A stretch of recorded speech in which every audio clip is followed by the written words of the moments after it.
Bom dia a todas e a todos. Quero cumprimentar de forma muito fraterna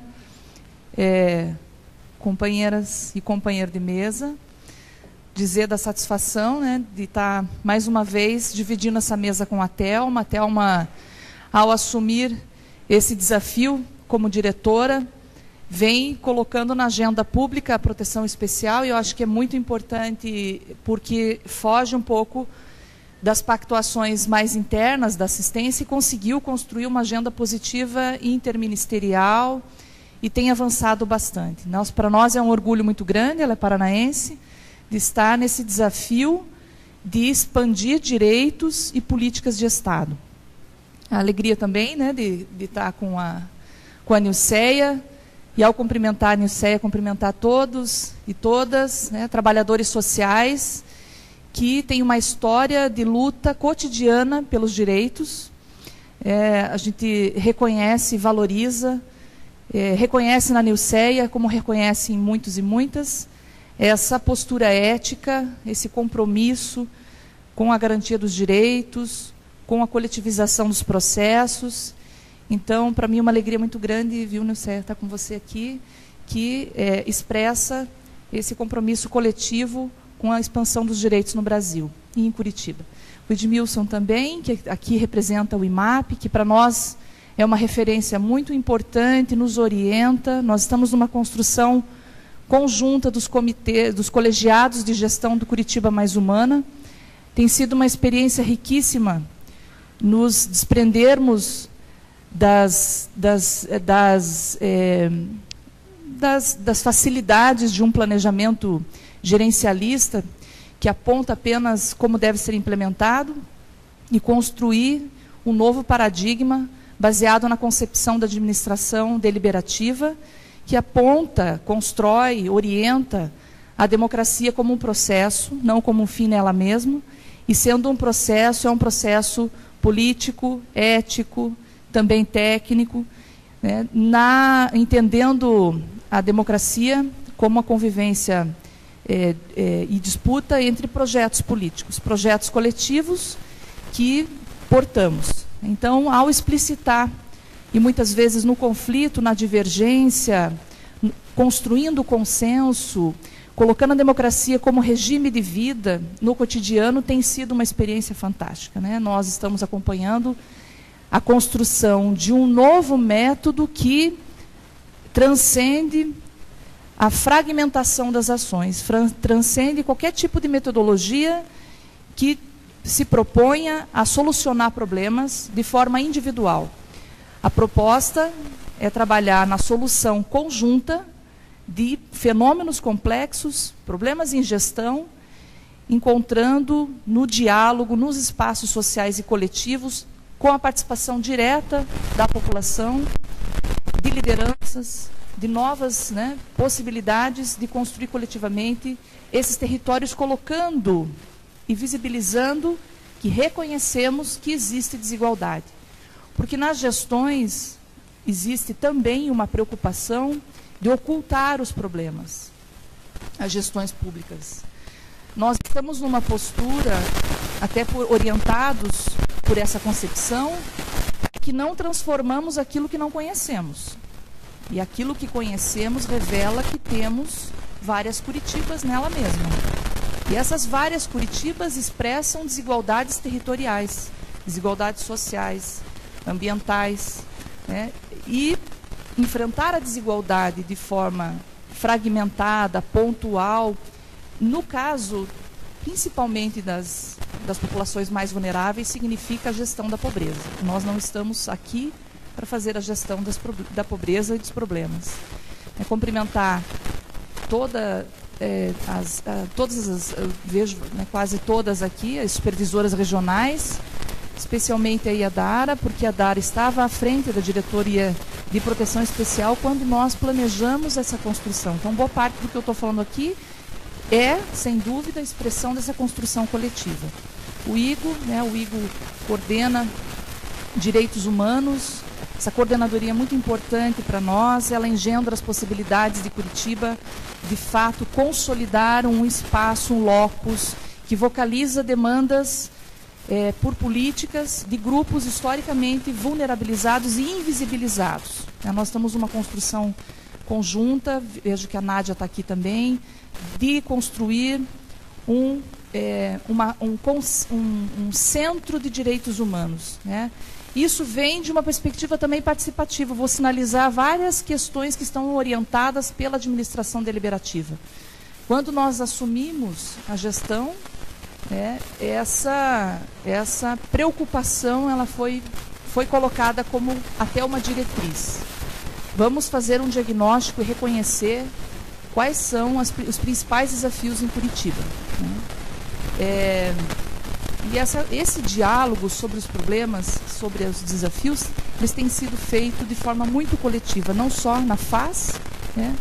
Aqui, Maria Tereza, uma relação mais direta no condomínio, mas todas as demais supervisoras, os coordenadores de equipamento, os trabalhadores, né? Estou vendo aqui também o pessoal representando a região metropolitana. Nós fizemos uma discussão desde o início da gestão metropolitana, não Curitiba, só em Curitiba, porque Curitiba, ela, de certo modo, historicamente, não é um problema só de Curitiba, reproduz um efeito centrífuga, o efeito que expulsa os problemas, tenta administrar de forma pressionada pelo mundo midiático, dando respostas o tempo inteiro para essa pressão por ocultar os problemas, tirar a população de rua, né? E esse efeito de expulsar tradicionalmente orientou a política em Curitiba, né? Pouca retaguarda, equipes com pouco o que desenvolver, o que oferecer, um único serviço que atendia uma média de 400, de 300 a 400 pessoas em situação de rua, não era estatal, era privado, com um público atendido numa situação de muita heterogeneidade, né? Transsexuais, pessoas com identidade de gênero feminino, outros com identidade de gênero feminino, jovens, usuários de substância psicoativa, idosos, mulheres no mesmo espaço, um espaço que não oferecia dignidade e, ao mesmo tempo, um espaço que reproduz aquilo que o Foucault chama de biopoder. Biopoder é uma forma que o Estado assume pelas suas instituições de controlar e socializar os corpos. Corpos, mais um que entra, que muitas vezes não tem a sua identidade considerada, não tem seu nome preservado, que entra num lugar que ele não tem uma cama definida, é onde quem chega primeiro consegue, um ambiente que não oferece o acolhimento necessário para as situações e vulnerabilidades que se expressam na dura vivência da rua, um ambiente que não oferece possibilidade de construir um espaço coletivo, reflexivo, dialógico sobre essa condição e, mais do que isso, de processar as demandas e necessidades sociais identificadas nesse trabalho. Esse era o ambiente, essa era a situação que reconhecemos. E mais, além desse único serviço precarizado, um serviço que não oferecia condições éticas e técnicas para o trabalho, um ambiente violador de direitos humanos no seu dia a dia, no seu cotidiano, né? Nós encontramos também uma característica na proteção especial, que era a centralização, serviços todos centralizados no mesmo espaço, inclusive misturando especificidades da proteção especial. Foi aí que nós, um dos primeiros atos administrativos foi constituir uma comissão de reordenamento da proteção especial. Então, a administração deliberativa sendo colocada em prática também no modus operandi da gestão. Não vamos aqui tratar só do condomínio. Desde o início, houve participação direta dos servidores, dos trabalhadores que atuavam nos serviços para poder identificar quais são os grandes desafios na proteção especial. E o atendimento à população de rua se colocou como grande prioridade. Nós fizemos encontros em todas as regionais, com trabalhadores, com usuários, com políticas sociais, para fazer um movimento de reordenamento daqueles serviços e atendimentos que não eram da assistência social, para que fossem assumidos pelas políticas referentes, a exemplo do Liceu de Ofício, que está em transição, que é de responsabilidade da política do trabalho. Fizemos um processo de discussão, o reordenar para quê? Reordenar para garantir maior qualidade no atendimento, condições éticas e condignas de trabalho. E um espaço... Bom, então falamos, né, desse cenário de necessidade de reordenamento. Aí a Márcia, que é, sem dúvida, a grande responsável por conduzir esse processo, é a gestora que, de fato, assume a gestão, foi visitar alguns, e como está fazendo hoje. Hoje ela está em São Paulo, como disse a Thelma, para conhecer a experiência de São Paulo, e confesso para vocês que eu conversei com ela e senti tamanha angústia, porque a realidade é muito dura, é muito mais dura do que nós vivenciamos aqui em Curitiba. Crianças na rua, grávidas, um ambiente muito duro, que é a expressão da desigualdade, né? Não é só a expressão da desigualdade. Eu quero falar um pouquinho sobre isso depois. Mas dizer que ela foi conhecer também experiência de atendimento à população de rua fora do Brasil. E ao conhecer a experiência nos Estados Unidos, em Nova York, vê o quanto essa realidade é global e é preocupante. 200 mil pessoas em situação de rua. Nós estamos falando em Curitiba de um atendimento que gira em torno de 3 mil pessoas. De uma presença na rua visível, depois da implementação de toda uma rede de serviços, porque a proposta do censo de republicano, não começou só no condomínio. Ele já veio desde a instalação do primeiro acolhimento, com uma nova proposta de intervenção, que é o Rebouças. Essa proposta de referência de lugar, de estabelecer momentos reflexivos, unidades menores, integralizadas, já começou nos primeiros serviços. O condomínio tem a sua especificidade, mas os serviços já começam, os novos equipamentos já começam numa nova proposta, que é uma nova ética. E ética é a reflexão crítica da prática, a partir de valores, né, que ensejam uma praxis, que é mais do que uma mera prática. Praxis é a vinculação entre as dimensões da ética, da técnica e da política. Não só a técnica, não só a política, mas a reflexão da política como espaço de negociação, o cotidiano como espaço de problematização e reprogramação. Porque o cotidiano, ele nos captura, ele é superficial, ele tem senso comum, ele é programado, ele cria uma rotina uma rotina de fragmentação, de controle das pessoas, dos corpos, né? Essa lógica do biopoder, da instituição acima do sujeito, que controla, que diz como ele tem que ficar, onde ele tem que ficar, por que ele está errado, o que ele tem que fazer. Essa postura institucional não é um problema das pessoas que lá trabalham. Isso é uma cultura instalada, enraizada na sociedade, que carrega as marcas e as consequências da história dos sistemas totalitários, dos ciclos de autoritarismo que tivemos, inclusive no Brasil, mais ciclos de autoritarismo do que democracia. Nossa democracia é muito recente, carrega e contamina as práticas, a história do Holocausto, do desprezo pelo outro, da falta de alteridade, da negação da diferença e da violação sistemática de direitos. A cultura do ódio, do desprezo, da desesperança não é um problema só econômico. É mais do que isso, embora a desigualdade econômica seja a principal determinante das violações, da pobreza, de todas as formas, inclusive a pobreza. Então, ao conhecer uma realidade curitibana que historicamente mitifica sua gestão, historicamente oculta a realidade, precisa revelar essa realidade. Temos problemas, não funciona de forma adequada, vamos planejar esse processo. Ao conhecer a experiência dos Estados Unidos, por exemplo, uma das coisas que a Márcia trouxe é a rotina é muito assim, é meritocrática, né, é absolutamente controladora, tem um tempo, tem um profissional de serviço social por morador de referência, que estabelece toda uma rotina que fugiu, está fora, não entra mais. Ela foi conhecer na Itália também, não cumpriu com os acordos do atendimento institucional, você não entra mais na instituição.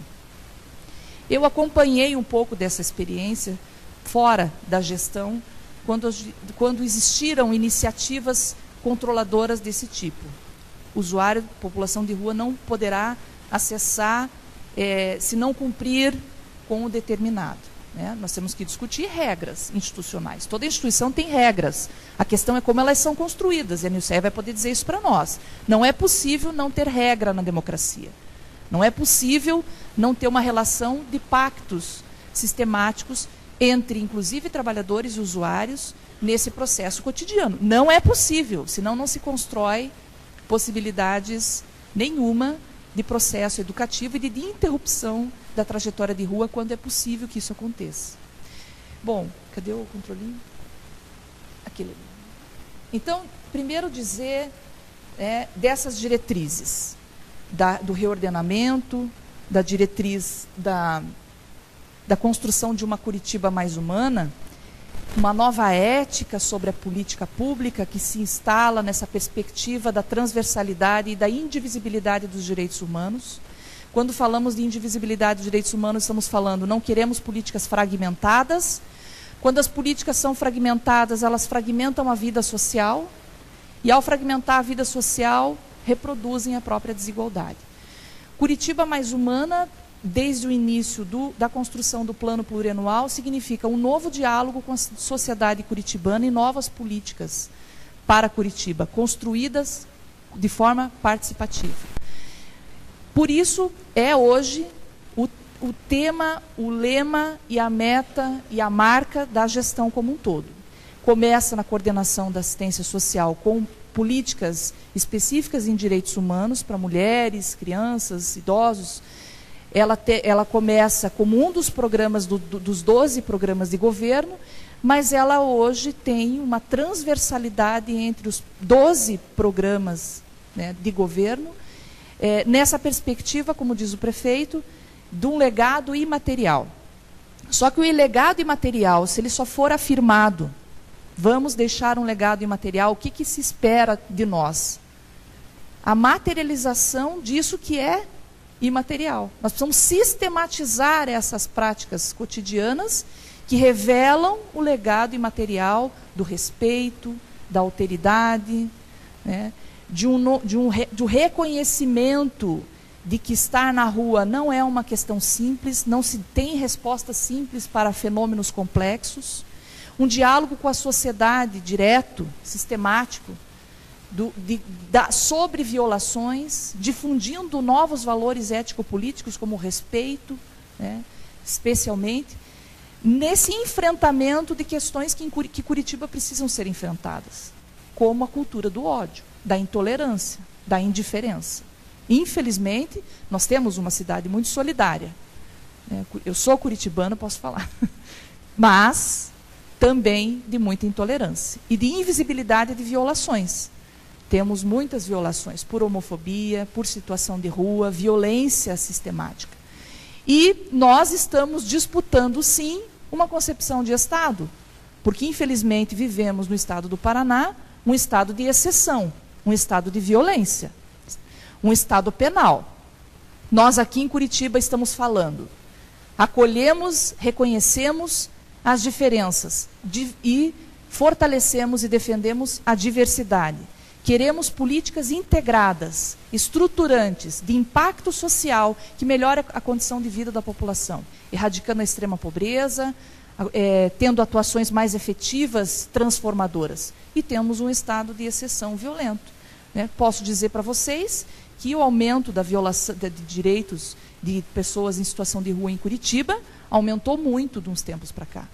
Infelizmente, nós estamos disputando uma concepção de Estado e é importante que isso se explicite. Não é essa a concepção do uso da força, da dimensão policial militar do Estado, nos termos do Gramsci, do controle, da manutenção da ordem, que orienta a concepção de construção de uma política de proteção social especial na assistência social, porque eu aqui não estou representando todas as políticas. Estou falando pelo lugar da assistência social. Mas é uma concepção, sim, orientada por princípios ético-políticos que apontam a indivisibilidade dos direitos humanos como diretriz. Nessa perspectiva de uma Curitiba mais humana, que coloca, é um dos eixos, né, estruturantes da gestão e do programa de governo, todos os importantes resultados e históricos resultados, né, que estão sendo conquistados pelo trabalho cotidiano dos servidores, com todas as dificuldades de crise econômica, nós assumimos a assistência social com uma dívida de 17 milhões, com um quadro caótico de atendimento na proteção especial. Temos muitos desafios, mas foi necessário reordenar, inclusive com a mesma equipe. Nós não estamos falando assim, olha, antes era tudo péssimo e agora ficou tudo bom, outras pessoas entraram. São os mesmos trabalhadores, o que estavam naquela condição de trabalho e que hoje têm a possibilidade e a autonomia ética e técnica para desempenhar outras formas de intervenção social. Porque eu acho que isso, para nós, é o grande resultado. Suscitar novas tecnologias e metodologias de trabalho social. Suscitar a construção conjunta. Nós fizemos também um dos atos administrativos que era instituir, até para superar a rotina que não permite refletir sobre o que se faz, o planejamento como algo sistemático. Na gestão do trabalho, nós fizemos isso no início da gestão.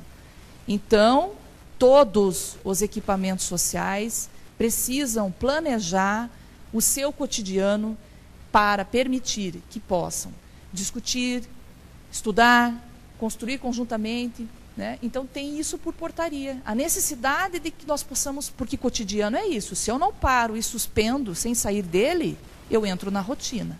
Precisamos ter espaços para discutir, para refletir, inclusive com os usuários, e especialmente. Mas ter o espaço do aprimoramento intelectual, ter o espaço da reflexão. Não tem como interpelar uma realidade tão complexa sem potência teórico-metodológica e ético-política. Não tem. Só a técnica vai reproduzir. Só a política vira militantismo, politicismo. Supervaloriza as possibilidades do Estado, que não são assim tão possíveis. São trincheiras que se ocupam, são mediações que se fazem, e só é possível fazer isso com um espaço que permita a reflexão. Então, isso também foi uma diretriz da administração deliberativa. Vamos construir espaços de estudo, de reflexão e de construção conjunta. Então, reconhecer que a situação de rua é um fenômeno complexo, que expressa desigualdades e violações. Nós vivemos uma sociedade fragmentada, individualista, nos termos do Bauman, modernidade líquida, fluida, rápida, uma multidão solitária, insegura, com medo, sem perspectivas de futuro. Isso é consequência dos 300 anos aí, pelo menos, de modernidade, que trouxe muitos avanços, mas não conseguiu enfrentar e superar questões elementares, como a fome, a pobreza. Uma sociedade absolutamente conectada no mundo, somos interdependentes, temos vários amigos no Facebook, vários amigos virtuais, ficamos até disputando quem tem mais. Rápida, isso não se conta e não se recebe, né, do que nós trabalhamos e fazemos pelo WhatsApp. Rápida, ligeira, por isso líquida e não sólida. Uma sociedade que da produção era sólida, territorializada, a indústria, as pessoas aqui trabalham, aqui moram, hoje ela é absolutamente líquida. As pessoas não ficam só aqui. Elas também têm uma mobilidade. Vemos isso na política de habitação, por exemplo. A dificuldade de consolidar um território nos termos do Castel mais coeso, mais fortalecido, mais integrado, que permita o que a assistência social contribui em parte para o fortalecimento desses laços sociais, de convivência, de trabalho, de referência, de perspectiva de vida e de felicidade. nós vivemos as consequências da modernidade, que fragmenta, individualiza, segrega, não quer saber, não é comigo, não quero centro pop do meu lado, acho bem importante e lindo o que vocês estão fazendo, mas bem longe daqui. É sobre isso que vivemos. Isso não é um problema dos curitibanos, isso é uma consequência da modernidade, que se aprofunda diante das crises, que são crises econômicas, sociais e moral. Então, é um processo que exige uma ética universalizante, que interpele tudo isso, uma hierarquia de valores. Por isso, os organismos internacionais não estão conseguindo sequer avançar nessa perspectiva. A redução da maioridade penal é um exemplo. O Brasil foi signatário dos acordos internacionais. Reduzir a maioridade penal é descumprir esse acordo internacional, que sequer os organismos estão conseguindo interpelar, inclusive o Brasil, para dizer, escuta, por que você está reduzindo se você se comprometeu a desenvolver políticas públicas que garanta, se preocupe com o direito à vida, mas garanta um conjunto de políticas. E ao contrário, o que se quer é o encarceramento, o que se quer é a criminalização, o que se quer é a segregação, o que se quer inclusive é o ódio, né? Nós vemos fundamentos, inclusive religiosos, que estão orientando, aliás, o projeto de lei de redução da maioridade penal é fundamentado religiosamente, né? Orientado por uma concepção de que errou, tem que pagar a segunda passagem. Então nós vivemos uma crise. Quando se espera que, por exemplo, organizações religiosas, por exemplo, sociais, políticas, defendam direitos, nós vemos muitas vezes o contrário, o conservadorismo está instalado. Então nós precisamos ter um debate ético muito forte para enfrentar esses fenômenos que não se enfrentam de forma individual. Então são diversos fatores, como já foi falado aqui. Quando se fala de fragilidade de vínculos familiares e sociais, estamos falando das consequências da modernidade.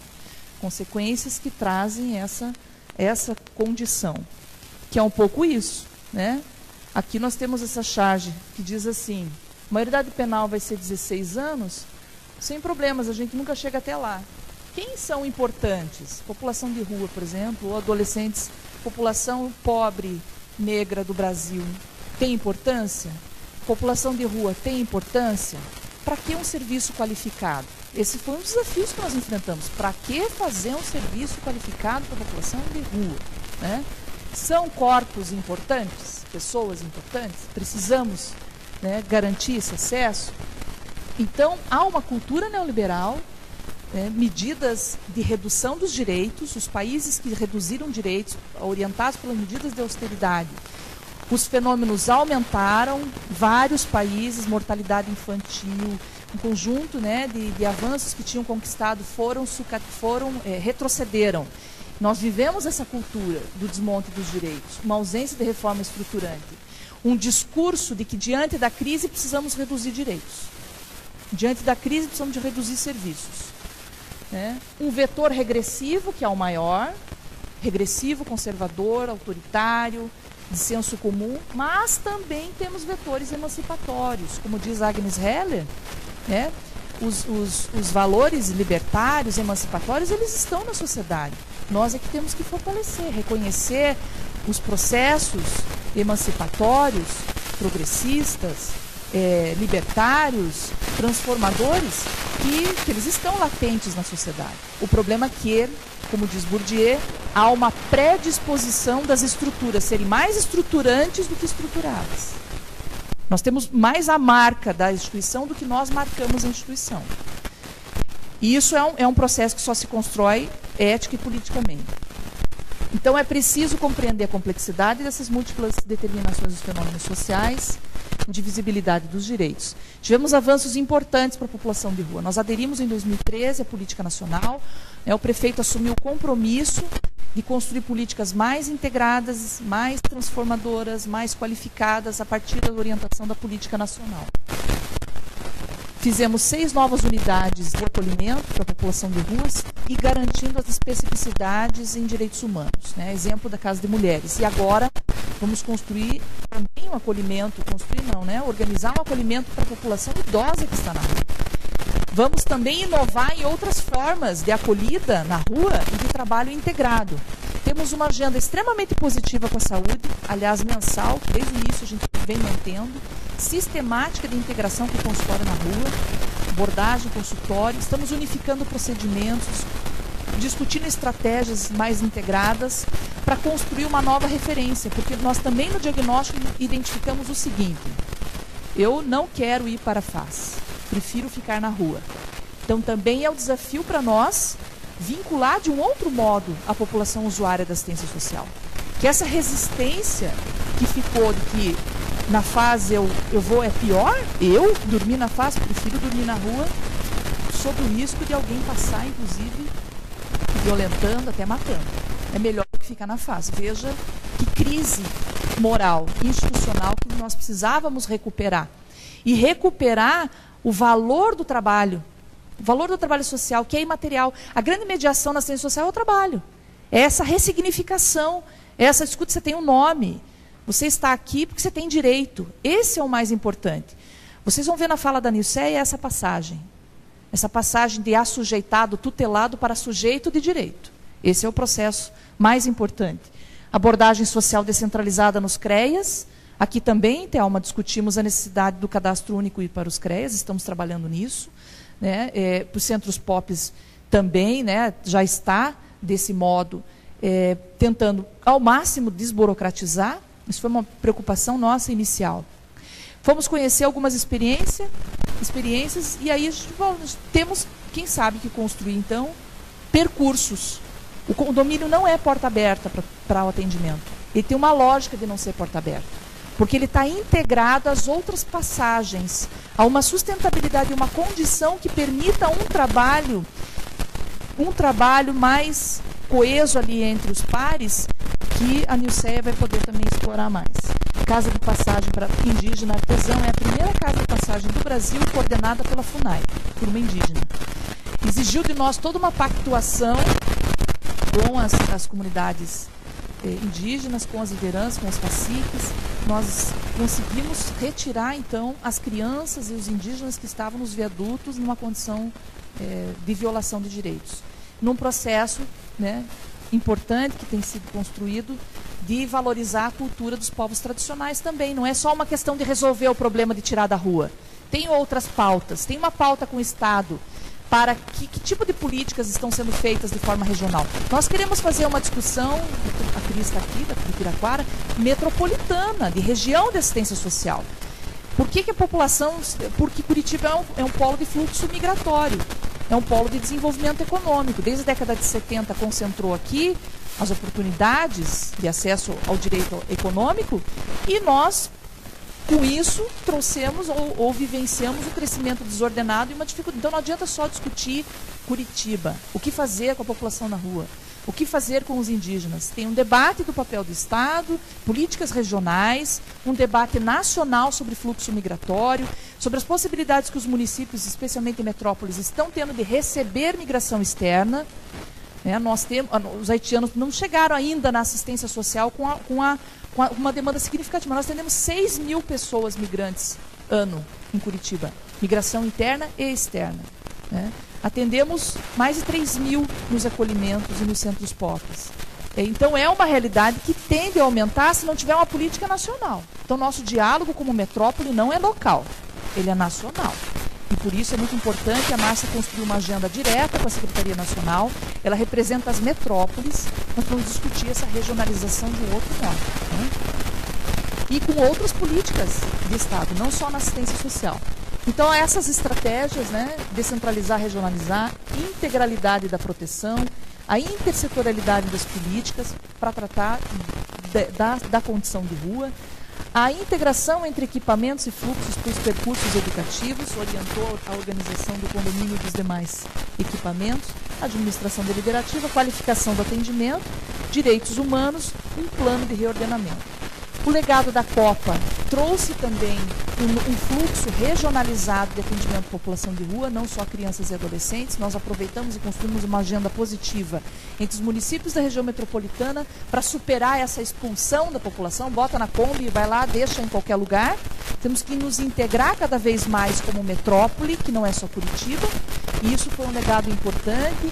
Essa proatividade, né, essa proatividade da abordagem, não reativa, esperando, mas tendo uma atuação em abordagem em grandes eventos, em feiras, outros espaços, para poder identificar as violações e ter uma atuação mais proativa.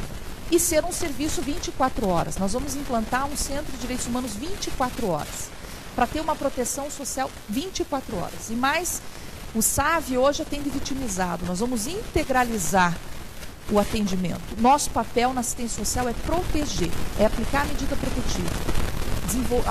A aplicação dessa medida, não é aplicar no papel do Conselho Tutelar, mas o desenvolvimento, a garantia proteção integral. O papel do CREAS é acompanhar pessoas e famílias com direitos violados, né? E esse Centro de Direitos Humanos, uma atuação emergencial que em metrópole é necessária, e a assistência social não tem ainda essa construção. Nós queremos contribuir nisso, atender população de rua, atender outras violações por racismo, homofobia. Hoje nós temos uma forte rede de proteção à criança, mas alguns grupos não têm acesso à restituição e à recomposição dos seus direitos. E a redução do dano disso provocado, o CREAS tem um papel importante. Até para romper com os ciclos de violência, ter condições éticas e institucionais de fazê-lo. Então isso também vai ser um desafio e atende a população em situação de rua. O Intervidas, que é uma estratégia de CAP e o consultório, né? Uma estratégia de presença mais efetiva da saúde, uma perspectiva de saúde, de redução de danos, de vinculação dessa população. Nós vamos inovar também nessa abordagem da rua, instalando os guardas pertence. Foram retirados dos bueiros de Curitiba meia tonelada de roupa, de pertences. E isso é uma situação que precisa ser resolvida, né? A Ângela tem trabalhado nisso, com a equipe, está toda a equipe aqui, está a Sueli, está a Cida, está a Nádia, né? Toda a equipe da Especial, no sentido de ter novas alternativas de referência na cidade para garantir que os seus pertences sejam guardados. E ali ser uma estratégia de vinculação e de possibilidades de trabalho com essa população. A casa de passagem feminina e condomínio social. Bom, então nós chegamos no condomínio social, a Nilceia vai poder abordar de forma mais competente, porque acompanha sistematicamente, apoia as equipes nesse processo, que o condomínio ele foi implantado nessa perspectiva, de ser uma alternativa inovadora, uma inovação social de acolhimento, uma moradia transitória que tem uma perspectiva de acesso ao mundo do trabalho, não como uma meritocracia. Nós temos que cuidar com isso, porque as primeiras iniciativas na Inglaterra de assistência social trabalharam com essa proposta de casa de trabalho. Quem não tem emprego vai fazer trabalho forçado, onde o Estado vai determinar, para poder ter acesso aos serviços. Era assim que funcionava na Inglaterra, nas primeiras iniciativas de assistência social. O trabalho, para nós, é uma categoria central, reflexiva e possibilidades de autonomia econômica, mas está dentro de um conjunto de aspirações, de aquisições, de perspectivas que são subjetivas e que dependem desse processo de construção entre os trabalhadores e os usuários, né? Mas é a possibilidade de interrupção da condição de rua. Tivemos resultados qualitativos muito importantes nesse um ano, uma transformação. Nós recebemos estudantes de serviço social, né, Nilceia vai poder falar, que foram mais perguntados do que perguntaram, né, porque há uma subjetividade política em construção muito importante nesses espaços. E nessa perspectiva, referência de lugar social, espaços coletivos e individuais, convivência comunitária, tivemos muita resistência no começo, todo um trabalho que foi feito de laços sociais, não instituição total que tudo vai lá para dentro, mas laços sociais comunitários. A população acessa o mercado, a população acessa o CAPS, né, ressignificam sua trajetória. Não sou morador de rua, sou morador do condomínio social, né, e as possibilidades, né, de vincular nessa condição, nesses vínculos de convivência, de confiança, de convivência, de novos processos, né? Processos deliberativos. Nós tivemos 64 assembleias em um ano, espaços deliberativos, de construção conjunta das regras, e as regras como uma medida democrática, também de educativa, político-pedagógica, né, de aquisição e de habilidades sociais para a sua autonomia definitiva em outro espaço. Mediação de conflitos, também como um processo metodológico. Então, o que se aplica no condomínio é uma lógica de convivência coletiva, das regras pactuadas, das responsabilidades compartilhadas, definidas coletivamente. E aí, eu trouxe uma fala do Marcelo, que ele diz o seguinte: me faltam palavras para expressar o meu contentamento e satisfação. É preciso lembrar que se trata de um trabalho experimental e revolucionário, e que o foco é a valorização do ser humano, através da implantação de rotinas úteis ao amadurecimento, resultando na melhoria da qualidade dos relacionamentos, desenvolvimento da autoestima e motivação para o autodinamismo. Veja que riqueza de significados subjetivos, né? Um lugar que eu não estou mais entrando só para dormir, um lugar em que eu possa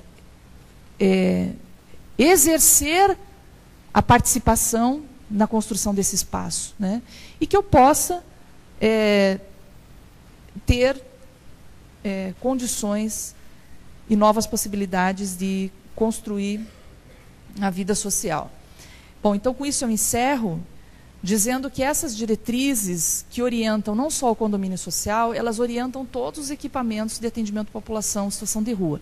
Hoje nosso foco de discussão é o condomínio, mas é importante dizer que é um novo diálogo com a sociedade, uma integração entre essa rede de serviços, uma forte intersetorialidade, especialmente com a política de saúde, mas não só, política de saúde. Precisamos avançar nessa intersetorialidade, no sentido de que o conjunto de direitos e políticas públicas que se fazem necessários como um direito, possam, de fato, ter um impacto na vida da população em situação de rua, um impacto positivo. Nós temos grandes desafios numa agenda de estruturação desses serviços. O município não conta com o financiamento federativo.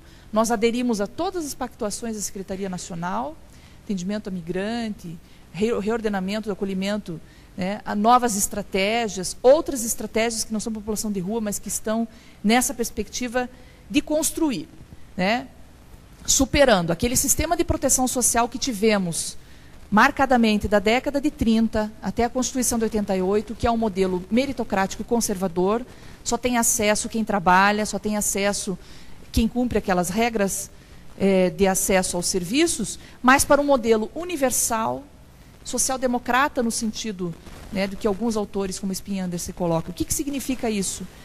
Que estamos na direção e orientados pelos princípios constitucionais de construir um sistema de proteção social universal, redistributivo e de qualidade.